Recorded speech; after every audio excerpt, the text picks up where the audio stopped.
More controversy this morning around the U.S. Secretary of Defense, Pete Hegseth. The New York Times says it is suing Hegseth and the Pentagon over new rules limiting access to reporters.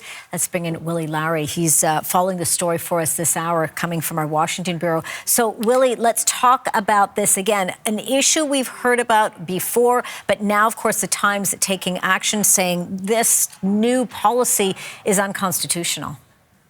That's right, Angie. This all started back in September when the Pentagon issued these new restrictions on journalists. After some pushback, the regulations were finalized in October. The Pentagon wanted all credentialed journalists to sign a document essentially agreeing to only report on authorized Defense Department releases, meaning no leaks.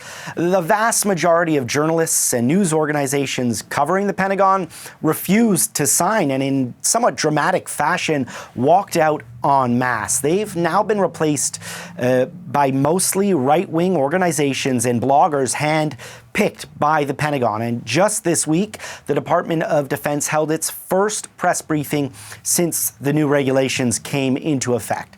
Now, the New York Times is suing the Department of Defense and Secretary Pete Hegseth, arguing that the restrictions are infringing on the Times and its journalists' right to free speech and freedom of the press. And essentially, this, of course, as you pointed out, is to sort of prevent any of those leaks, to police, if I can call it, sort of how the media is reporting things. But have these new rules actually stopped any leaks? Has it been successful, Willie? Not really. Journalists are still being journalists and doing what they do.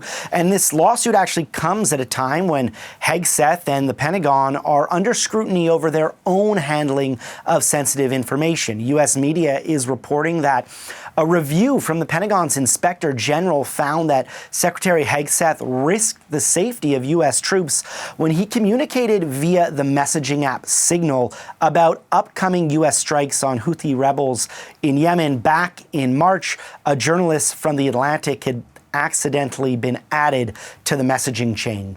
Hegseth responded to the IG report on social media saying, quote, "No classified information, total exoneration, case closed, Houthis bombed into submission.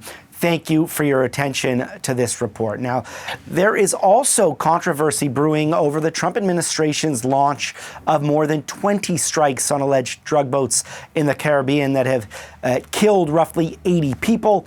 There's now a bipartisan effort underway on Capitol Hill to try and learn more about the very first strike back on September 2nd, amid concerns that a follow-up hit may have been illegal or even a war crime. It's important to note, Angie, that so far the White House has been defending Hegseth and stands by the Secretary of Defense.